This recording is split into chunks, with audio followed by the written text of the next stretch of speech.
பரிசுத்தரும் உலக ரட்சகருமாய் இருக்கிற இயேசு கிறிஸ்துவின் நாமத்தினாலே இந்த பதிவை பார்க்கிற உங்கள் ஒவ்வொருவரையும் வாழ்த்துகிறேன், வரவேற்கிறேன். அதாவது இந்த பதிவில் இந்த பாலஸ்தீனத்தில் இருக்கிற பெண்கள், அதாவது அடிமட்ட ஏழைகளாக இருந்தாலும் சரி, இல்லை ஹமாஸ் பயங்கரவாத இயக்கத்தினுடைய தலைவர்களுடைய மனைவிகளாக இருந்தாலும் சரி, அவங்களுக்கெல்லாம் எப்பேற்பட்ட ஈமான் இருக்கும், அவங்களாம் இந்த 7ஆம் நூற்றாண்டு சித்தாந்தத்தை எப்படியெல்லாம் கடைபிடிக்கிறாங்க, விசேஷமாக இந்த 7ஆம் நூற்றாண்டு சித்தாந்தம் இவர்களெல்லாம் எப்படிப்பட்ட ஒரு மனநிலைமைக்கு தள்ளி இருக்கு அப்படிங்கிறத இந்த வீடியோ பதிவில் நம்ம பார்க்க போகிறோம். அதுக்கு முன்னாடி ஒரு 2 வீடியோக்கள் இப்போ பார்ப்போம்.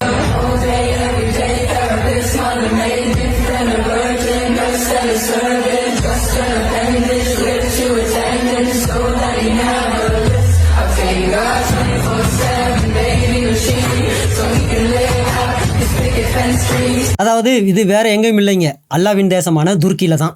அந்த துருக்கியில 52 வயசுக்காரரு 11 வயசு குழந்தைய கல்யாணம் பண்ணியிருக்காப்ல. என்னையா எல்லாம் எப்பவும் 60 வயசு 65 வயசு ஆளுகளுக்கு தானே கல்யாணம் பண்ணி கொடுப்பீங்க, என்னையா 52 வயசுக்காரனு கல்யாணம் பண்ணி கொடுக்குறீங்க அப்படின்னு கேட்டா, இவர் மிலிட்ரிங்க, ஆர்மியில் உள்ளவருங்க, அல்லாவுக்காக முஜாஹிதீனா, அதாவது ஜிகாதியா வாழ்கிறவருங்க. அதனால அவர் உன்னதமானவர் இல்லைங்களா, அதனால எங்கள் பிள்ளைகளை 11 வயசுலேயே நாங்கள் கல்யாணம் பண்ணி கொடுக்குறோம் அப்படின்னாங்க. யோ ஏன் அந்த அநியாயம் பண்ணிக்கிட்டு இருக்கீங்க, திடீர்னு 52 வயசுங்கிறீங்க, இவனுக்கெல்லாம் பிபி சுகர்லாம் ஏறி போய் கிடக்கும். அப்படி இருக்கும்பொழுது நாளைக்கே பொட்டுன்னு மண்டையை போட்டால் இந்த பிள்ளைகளுடைய எதிர்காலம் என்னவே ஆகும் அப்படின்னு கேட்டோம். அதை கேட்டதுமே அவங்களுக்கு கோவம் வந்துருச்சு. என்ன தம்பி இப்படி பேசிக்கிட்டு இருக்கீங்க, அதுக்காக தான் எங்கள் பிள்ளைகளுக்கு நாங்கள் இதுக்கு முன்னாடியே ஒரு டான்ஸு கற்றுக் கொடுத்துருக்கோம் அப்படின்னாங்க. என்னையா சொல்கிறீங்க அப்படின்னா, ஆமாம் தம்பி, இதுக்கு முன்னாடியே நாங்கள் ஒரு டான்ஸை கற்றுக் கொடுத்துருவோம், இந்த மாதிரியான சம்பவங்கள்லாம் நடக்கும்னு எங்களுக்கு தெரியும், அதனால தான் காலகாலமாக எங்கள் சியா முஸ்லீம்கள் எல்லாருமே இந்த டான்ஸை ஆடுவாங்க, அவங்களுக்கு எல்லாத்துக்குமே தெரியும், நீங்கள் இது வரைக்கும் பார்த்தது கிடையாதா அப்படின்னாங்க. இல்லையா நான் பார்த்தது கிடையாதே அப்படின்னு சொன்னதும் அப்போ தான் அந்த வீடியோ கிளிப்பு காமிச்சாங்க. நம்ம பார்க்க போகிறோம், அதிசயமாக இருக்கும். இந்த இருக்க அந்த டான்ஸு பார்ப்போம்.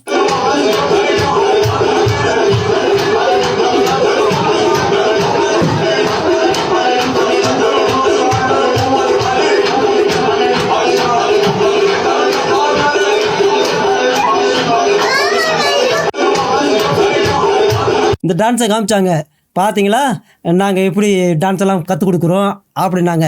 என்னையா சொல்கிறீங்க, என்னையா செஞ்சுருக்கீங்க அப்படின்னு கேட்டால், இதாங்க இதுக்கு பேர் தாங்க ஒப்பாரி. புருஷங்காரன் செத்து போயிட்டா இப்படி தாங்க தலையிலையும் மூஞ்சிலையும் அடிச்சுக்கிட்டு நாங்கள் அழுகிறதுக்கு கற்றுக் கொடுத்துருக்கோம்.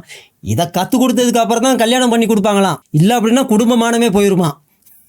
புருஷன் செத்துட்டா எப்படி அழுகிறது அப்படின்னு பயங்கரமாக மியூசிக்கெலாம் போட்டிருக்கிறாங்க. அதான் நான் சொன்னேன், நல்லா ஒரு உடுக்கு எடுத்து அடித்து ஆடுங்கய்யா, இன்னமும் நல்லாயிருக்கும் அப்படின்னு சொன்னோம். நானும் இந்த டான்ஸை ஆடி பார்த்தேன், என்னால் வரமாட்டேங்குது, என்ன செய்கிறது, இவங்களை என்ன சொல்கிறதுன்னு எனக்கு ஒன்றும் புரியலை. இவங்க நிலைமை இப்படி இருக்குது. சரி, அப்படி இருக்கும் பொழுது அந்த அம்மா என்ன சொல்லுது அப்படிங்கிறத நம்ம பார்ப்போம். முதலாவது அந்த வீடியோ கிளிப்பை கேட்போம், கேட்டுட்டு அதுக்கடுத்து ஒரு சின்ன விளக்கத்தை பார்ப்போம். أنا الآن لي 4 أبناء و5 أحفاد. الحمد لله رب العالمين، أنا فخورة جدا الحمد لله رب العالمين إني قدمتم في سبيل الله. وأنا يعني الحمد لله رب العالمين، تعرف يعني الحياة هي قصيرة، وقد ما يعني الليل مهما طال لابد من طلوع الفجر، والعمر مهما طال لابد من نزول القبر. فإحنا كنا ميتين، الله سبحانه وتعالى خاطب الرسول صلى الله عليه وسلم قال له إنك ميت وإنهم ميتون. فإحنا كيف يعني الحمد لله رب العالمين، إحنا ما زالنا ميتين، فلتكن ميتة شريفة وميتة كريمة وفي سبيل الله عز وجل. أيام حمزة ربنا سبحانه وتعالى يعني أنطقني إنه أنا بدي شهادة وليس إصابة. الحمد لله رب العالمين. وأول ما يعني بدأت الحرب كتير بكى وزعل جدا جدا إنه مش في غزة، وقال راي علي الشرف العظيم إنه أنا مش موجود بغزة، فجاءه الشرف. فالحمد لله رب العالمين. شوف الكرامة الحلوة اجته في الشهادة في قطر، الحمد لله رب العالمين، وأنا بعتبرها يعني كرامة له، لأنه حضرتك كنت موجودة في قطر أثناء الاستشهاد؟ طبعا أنا حضرت الحرب كلها يعني الحمد لله رب العالمين.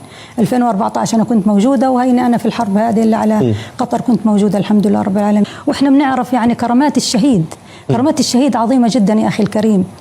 يعني أول قطرة من دم الشهيد يغفر له ما تقدم من ذنبه وما تأخر، يرى مقعده من الجنة، يلبس تاج الوقار، الياقوت منه يعني أفضل من الدنيا وما فيها، يزوج 70 من الحور العين، يشفع في 70 من أهله، يؤمن من الفزع الأكبر.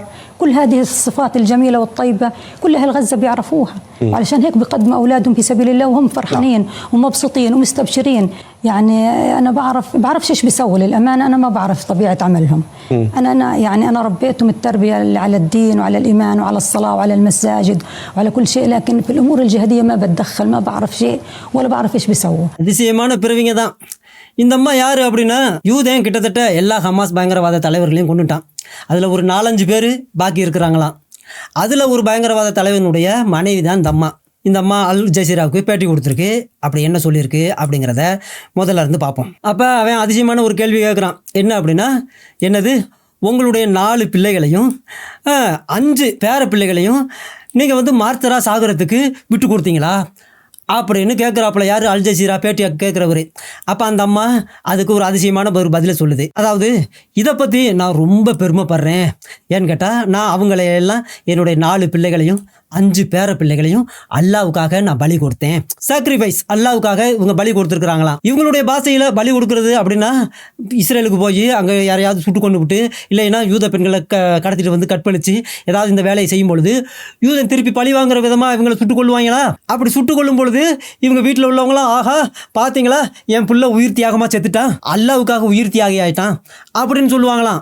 அதுக்கு பேர் தான் உயிர் தியாகமா. அப்படி இருக்கும் பொழுது இந்த அம்மா ஒரு அதிசயமான ஒரு தத்துவத்தை பேசுது.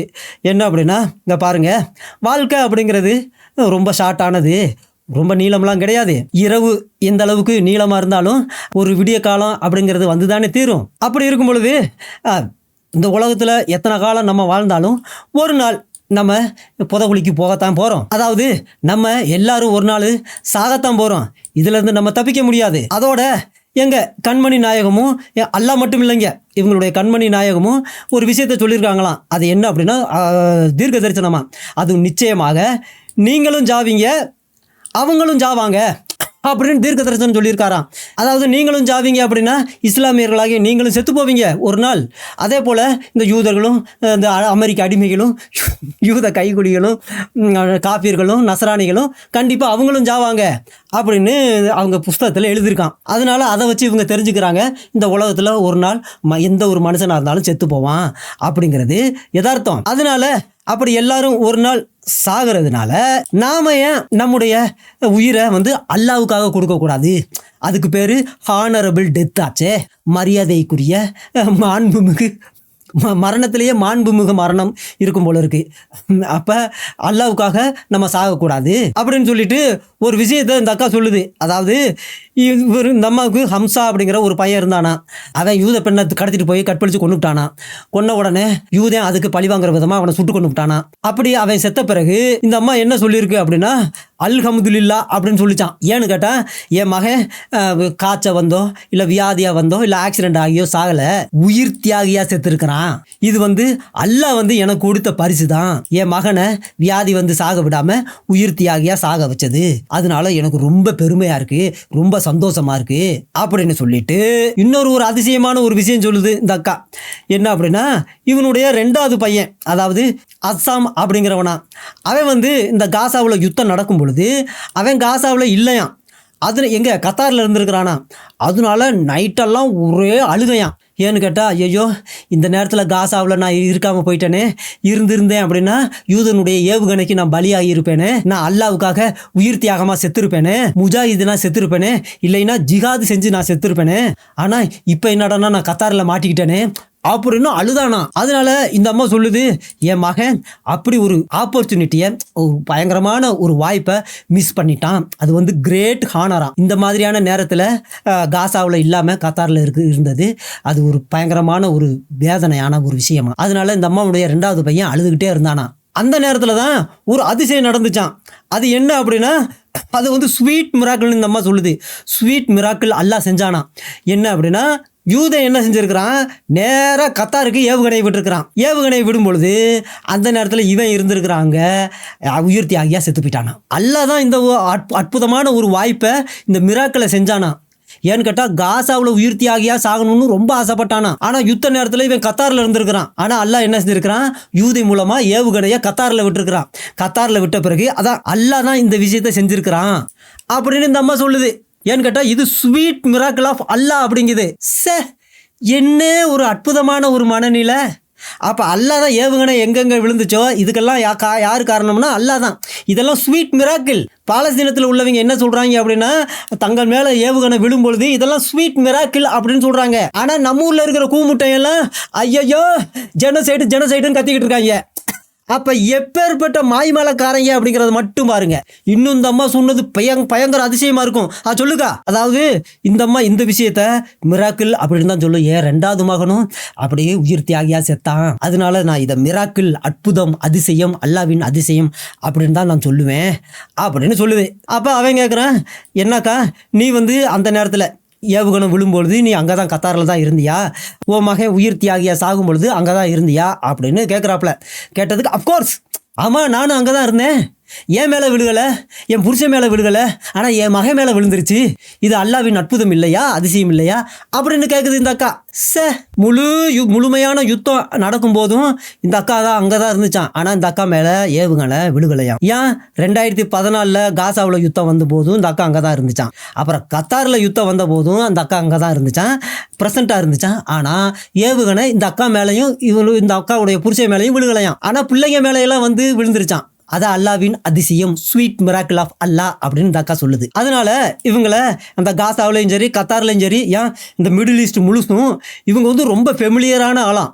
ஏன்னு கேட்டால் இவங்களுக்கு மார்ச்சர்ஸ் ரிவார்ட்ஸ் கிடச்சிருக்கான். காசாவிலையும் சரி கத்தார்லையும் சரி மார்ச்சர்ஸ் ரிவார்டு, உயிர் தியாகிகளுடைய பரிசு.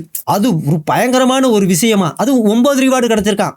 ஏன்னு கேட்டால் 4 மகங்க 5 பேர பிள்ளைங்க. அப்போ 9 ரிவார்டு கிடச்சிருக்கு இவங்களுக்கு. இப்போ கத்தார்லையும் சரி காசாவிலையும் சரி மார்ச்சர்ஸ் ரிவார்டு கொடுக்குறாங்களா அவங்களுக்கு. உன் குடும்பத்தில் எத்தனை பேர் செத்தாங்க? 4 பேரா? ஆஹா அகமுதுல்லா அப்படிம்பாங்களாம். அப்புறம் 4 ரிவார்டை கொடுப்பாங்களா அவங்களுக்கு, ட்ராஃபின்னு நினைக்கிறேன், 4 ட்ராஃபி. இதுக்கு அடுத்து தான் ரொம்ப முக்கியமான ஒரு விஷயத்தை அந்த அக்கா சொல்லுது. தயவு செஞ்சு எல்லாரும் பொறுமையாக கேளுங்க. அதாவது ஒரு ஜிகாது செய்கிறவனுடைய ரத்தம் இந்த உலகத்தில் சிந்தப்பட்டுச்சு அப்படின்னா, உயிர் தியாகம் செய்ததுனால, அதாவது ஜிகாது செஞ்சதுனால அவன் உடம்புலேருந்து ரத்தம் வெளியேறுச்சு அப்படின்னா, அவனுடைய எல்லா பாவங்களையும் அல்லாஹ் மன்னிச்சிருவானா. அவன் என்ன கொடுமை செஞ்சுருந்தாலும், கற்பழிச்சிருந்தாலும், கொலை செஞ்சுருந்தாலும், கொள்ளை அடிச்சிருந்தாலும், என்ன விதமான பாவம் செஞ்சுருந்தாலும் சரி, ஜிகாது செஞ்சு அல்லாவுக்காக செத்துட்டான் அப்படின்னா, அவனுடைய ரத்தம் இந்த பூமியில் சிந்தப்பட்டுருச்சு அப்படின்னா, முதலாவது அல்லாஹ் அவனுடைய எல்லா பாவத்தையும், அவன் சின்ன வயசுலேருந்து செஞ்ச எல்லா பாவத்தையும் முதலாவது மன்னிச்சிருவானா. அப்படி மன்னிச்சுட்டு ஒரு அதிசயமான ஒரு காரியம் நடக்குமா. அதாவது அவன் உயிர் துடிக்கும் பொழுது அவன் பேரடைசில் சுவனபதியில் அவனுக்கு என்ன விதமான இடம் ஒதுக்கப்பட்டிருக்கு அப்படிங்கிறத மலக்குகள் உயிர் துடிக்கும் பொழுது காமிப்பாங்களாம். அதோட அவங்களுக்கு அதாவது டிக்னிட்டி க்ரௌனா கிரீடமா, சாதாரண கிரீடம் கிடையாதுங்க, டிக்னிட்டி க்ரௌன் அவங்களுக்கு சூட்டப்படுமா. மரியாதைக்குரிய மாண்புமிகு உன்னதமான அவருக்கு அப்போ ஏற்பட்ட கிரீடம். அப்போ தான் சூடபதியில் அவங்க அந்த கிரீடத்தை சூட்டிட்டு போனாங்கன்னா, ஐயோ இவர் போகிறாருங்க அப்படின்னு. எப்படி நம்ம முதலமைச்சர் வராங்க, பெரிய பெரிய கலெக்டர்லாம் வராங்க அப்படின்னா நம்ம அதிசயமாக பார்ப்போம். அதே போல் இவங்க சூடபதியில் அந்த கிரீடத்தை வச்சு நடந்து போகும்பொழுது எல்லாரும் போற்றுவாங்களாம், புலர்த்துவாங்களாம். அது ஒரு உன்னதமான உயர்தரமான ஒரு நிலைமையில் இருக்கிறவங்களுக்கு சூட்டப்படுகிற கிரீடமா. இதை விட ஒரு பெரிய அதிசயம் என்ன அப்படின்னா, அதாவது அவங்களுக்கு ரூபி கிடைக்குமா. என்ன ரூபி எனக்கு முதல்ல புரியாமல் இருந்துச்சு. என்னடா ரூபிங்கிறாங்களே, இந்த உலகத்தில் கிடைக்காத ரூபி இவங்களுக்கு சூனபதியில் கிடைக்கும் அப்படின்னு இந்த அம்மா சொல்லுது. அப்படி என்ன ரூபி அப்படின்னா 70 பிளாக் ஐ விர்ஜின். அப்போ 70 பிளாக் ஐ விர்ஜின்களை இவங்களுக்கு அல்லாஹ் கல்யாணம் பண்ணி கொடுப்பானா. யாருக்கு? ரத்தம் சிந்தி செத்தவனுக்கு ஜிகாது செஞ்சுட்டு. அப்போ யுகமாக அவங்கள வச்சு செக்ஸ் செஞ்சுக்கிட்டே இருப்பான் போல இருக்கு. சரி, அதுக்கப்புறம் என்ன நடக்கும் அப்படின்னா, அல்லாஹ் அவங்களுக்கு ஒரு அனுமதி கொடுப்பானா. யாருக்கு? அவனுக்கு. என்ன அனுமதி அப்படின்னா, இன்டர்சீட் செய்கிறதுக்கு, மற்றவங்களுக்காக பரிந்து பேசுறதுக்கு. அதாவது யாராவது நரகத்துக்கு அல்லாஹ் அனுப்புனானா அவங்கள பற்றி அல்லாஹ் கிட்ட பரிந்து பேசலாமா. ஏன் அல்லாவே அவனை நரகத்துக்கு அனுப்பாத, அவனை சூனவதிக்கு அனுப்பு அப்படின்னு இவன் அல்லாஹ்கிட்டயே இன்டர்சீடு பண்ணுவானா. யாருக்கு?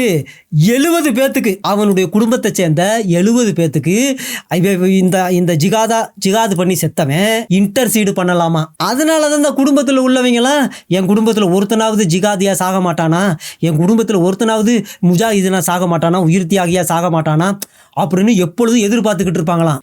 ஏன்னு கேட்டால் இவன் போனான்னு வைங்க, சூனபதிக்கு, ஏன் அல்லாவே அது எங்கள் அம்மா தான், எதையும் பேசாது, அது எங்கள் அப்பா, அது என் அண்ணன், என் தம்பி, அது எங்கள் அக்கா, அது என் சித்தப்பா பெரியப்பா, 70 பேர் நீங்களாம் வாங்க அப்படின்னு 70 பேருக்காக பரிந்து பேசி சூனபதிக்கு கூட்டிட்டு போவானா. அப்பேற்பட்ட பெர்மிஷன் அல்லாஹ் வந்து அந்த உயிர் தியாகியா சாகிறவனுக்கு கொடுப்பாராம். அதனால என்ன நடக்கும் அப்படின்னா, அந்த குடும்பத்தில் உள்ளவங்க நரகத்துக்கு போறதுல இருந்து இந்த முஜாஹிதனா செத்தவன் காப்பாற்றுவான் அவங்க குடும்பத்தில் உள்ளவங்களையெல்லாம் அப்படிங்கிற விஷயத்தை எல்லாம் இந்த காசாவில் இருக்கிற மக்களுக்கு ரொம்ப நல்லா தெரியுமா. இதெல்லாம் இந்த ரொம்ப நற்செய்தியாம், அவங்களுக்கு சொல்லப்பட்ட நற்செய்தி. உன் குடும்பத்தில் இருக்கிற ஒருத்தன் செத்தான் அப்படின்னா, உயிர் தியாகியா ஜிகாது செஞ்சுட்டு செத்தான் அப்படின்னா, அவன் சூனபதிக்கு போன பிறகு 70 பேரை அவன் பக்கமா அவன் சொல்லி நான் சூனபதிக்கு ஏற்றுக்கிருவேன். இது அவங்களுடைய குரான்லையோ இவங்க ஹதீஸ்லையோ எழுதியிருக்கும் போல இருக்கு. இந்த விஷயம் காசாவில் இருக்கிற மக்களுக்கு ரொம்ப நல்லாவே தெரியும் அப்படிங்குது இந்த அக்கா. இதனால தான் இந்த காசாவில் உள்ள மக்கள்லாம் ரொம்ப ஹாப்பியாக இருப்பாங்களாம். சாக்ரிஃபைஸ், அதாவது குழந்தைகளை அல்லாவுக்காக சாக்ரிஃபைஸ் பண்ணுறதுல, பலி கொடுக்கறதுல ரொம்ப பிரியப்படுவாங்களாம். இப்போ புரியுதா எதுக்காக குழந்தைங்க செத்தாங்க அப்படின்னு காசாவில்? அப்போ எப்பேற்பட்ட ரெட்டை வேடம் நடத்திருக்காங்கன்னு மட்டும் பாருங்க. அப்போ குழந்தைகளையெல்லாம் இவங்க பலி கொடுக்கறது, எங்கெங்கே ஏவுகணை யூதை விடுவான்னு தெரிஞ்சு அங்கே போய் குழந்தைகளை விடுறது. அப்போ அந்த குழந்தைங்க அநியாயமாக சாகும். செத்த பிறகு அதுக்கெல்லாம் சூனவதிக்கு போகுங்க. சூனவதி போன பிறகு இவங்களும் சூனவதிக்கு போவாங்க. அப்போ அவங்க குழந்தையெல்லாம் என் மகனே என்ன ஞாபகம் இருக்கா அப்படின்னு கேட்பாங்க. அப்போ அப்பா என்னை சின்ன வயசில் நீ தானே பலி கொடுத்த, வா அப்படின்னு சொல்லி இவங்களே வந்து இந்த குழந்தைகளே அல்லாஹ்கிட்ட வந்து பரிந்து பேசுமா. அது எங்கள் அப்பா, அது எங்கள் அம்மா அப்படின்னு சொல்லி ஒரு 70 பேர்த்த அந்த குழந்தைங்க சூனபதிக்கு கூட்டி கொண்டு போகுமா. அதனால தான் இவங்க குழந்தைகளை பலி கொடுக்குறாங்களாம். அதுவும் ரொம்ப பிரியமாக குழந்தைகளை பலி கொடுக்கறதுல காசாவில் உள்ள மக்கள் ரொம்ப பிரியப்படுறாங்களாம். ஆனால் நம்ம தமிழ்நாட்டில் உள்ள கூமுட்டைகள் ஐயோ ஜனசைடு பார்த்தீங்களா அப்படின்னு கத்துறாங்களே, எப்பேற்பட்ட மாய்மாலக்காரங்க அப்படிங்கிறத மட்டும் பாருங்க. காசாவில் உள்ளவங்க வேணும்னே குழந்தைகளை பலி கொடுக்குறாங்க. ஆனால் எதுக்கு பலி கொடுக்குறாங்க அப்படிங்கிறது நம்ம தமிழ்நாட்டில் உள்ள ஸ்ரீலங்காவில் உள்ள இந்த கூமுட்டைகளுக்கு தெரியும். தெரிஞ்சாலும் இது நமக்கு தெரியாததுனால ஐயோ ஜெனசைடு அப்படின்னு மறைச்சிருக்காங்க இந்த 3 வருஷமா.